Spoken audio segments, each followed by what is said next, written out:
Boa tarde, pessoal.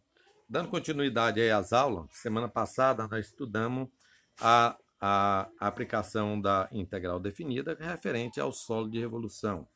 Nós vimos que solo de revolução é quando você pega uma região plana e gira ela em torno de um eixo, chamado eixo de rotação.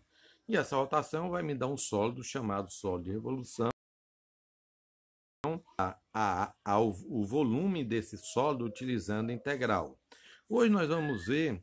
O objetivo nosso aqui é encontrar a área da superfície desse sólido. Lógico, quando eu falo a área, eu não estou falando a área total dele. Às vezes pode até calcular a área total caso ele não tenha base. Como ele vai girar em torno de um eixo, nós sabemos que se caso ele tenha base, as bases serão um círculo. E para calcular a área de um círculo, nós usamos aquela fórmula que foi desenvolvida desde a antiguidade, que é πr ao quadrado. O objetivo nosso agora, no entanto, é calcular a área dessa superfície, que entre aspas nós chamamos de área de superfície real, tá certo? Nós vamos ter aqui a área de superfície de revolução. Nós vamos pegar aquele mesmo exemplo que eu passei na aula passada sobre o volume.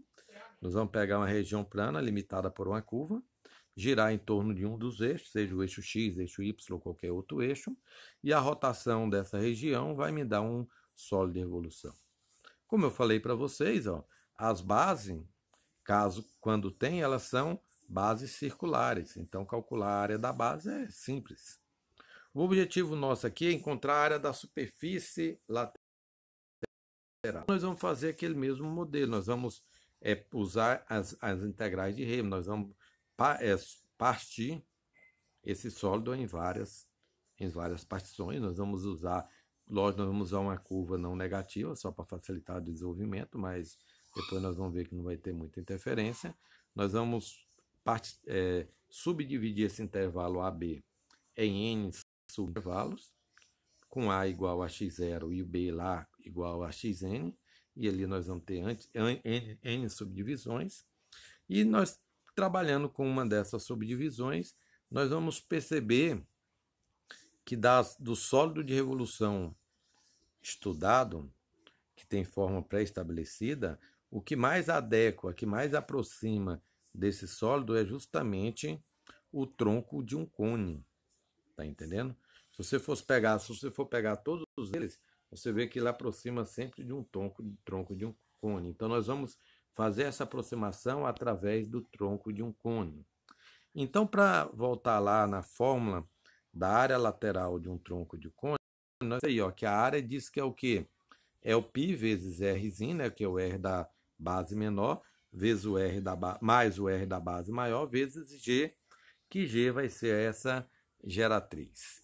Se a gente voltar lá e aplicar essa fórmula da área do tronco, aquela que nós vemos lá na fórmula, que é o enésimo, que é esse aqui, dessa figura de baixo, que é o iésimo tronco de cone, nós vamos chegar nesta fórmula aqui, π vezes f de xi menos 1 mais f de xi vezes delta de si.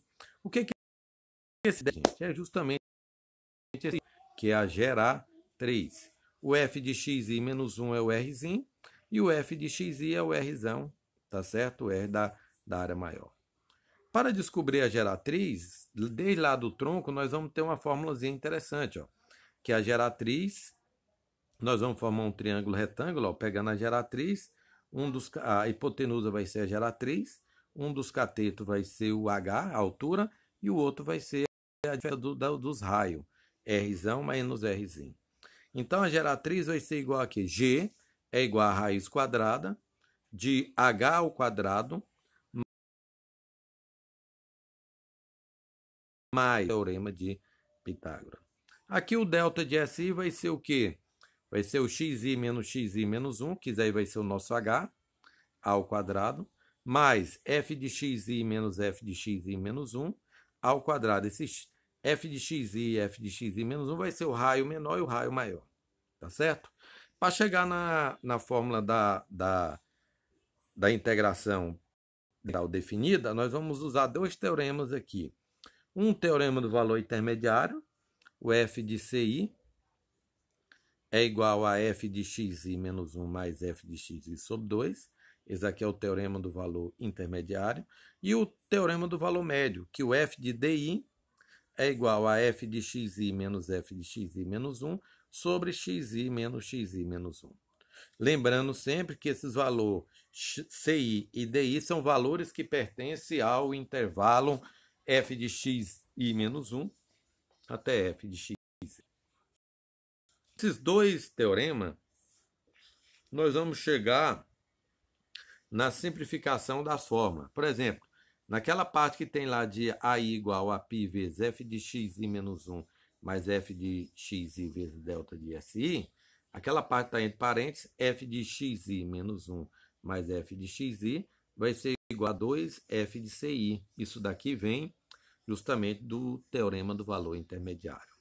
E do teorema do valor médio, nós vamos ter que o nosso delta de SI, que é a nossa matriz, ela vai ficar como sendo 1 mais f' de DI ao quadrado, delta de xi, fazendo as substituições convenientes. Tá certo? Feito isso daqui, nós vamos substituir isso tudo na fórmula. Nessa fórmula aqui em cima, ó, AI igual a π, f de xi menos 1, mais delta de xi.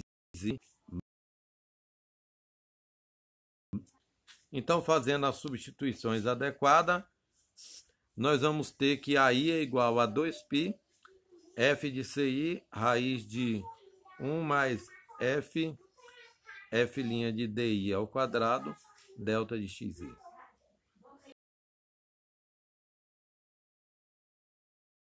A área do iésimo tronco vai ser justamente essa daí. Por que que nós fizemos isso, essa substituição, gente? Que aqui eu tenho uma função, o ci pertence ao intervalo e o di também pertence ao intervalo. Então, nós vamos ter que o somatório das áreas é igual a... Aí eu vou aplicar o soma para encontrar a soma de todos, a soma das áreas de todos os troncos de cone, dos N troncos, que nós fizemos uma partição em N partições.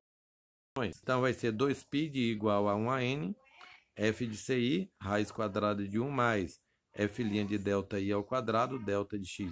Tá certo? Então, a área real do solução vai ser justamente o limite desse somatório quando o máximo de delta de xi tende a zero. Nós chegamos justamente na definição de integral definida, tá certo? Quer dizer que a área, aí nós vamos já usar essa fórmula para calcular, né, gente? A área vai ser igual a 2π de A até B de f de x vezes a raiz quadrada de 1 mais a derivada de f de x ao quadrado, delta x, dx, tá certo? Então, assim que nós vamos resolver tudo isso, tá beleza? Então, tá então. Até mais vocês. Fique com Deus.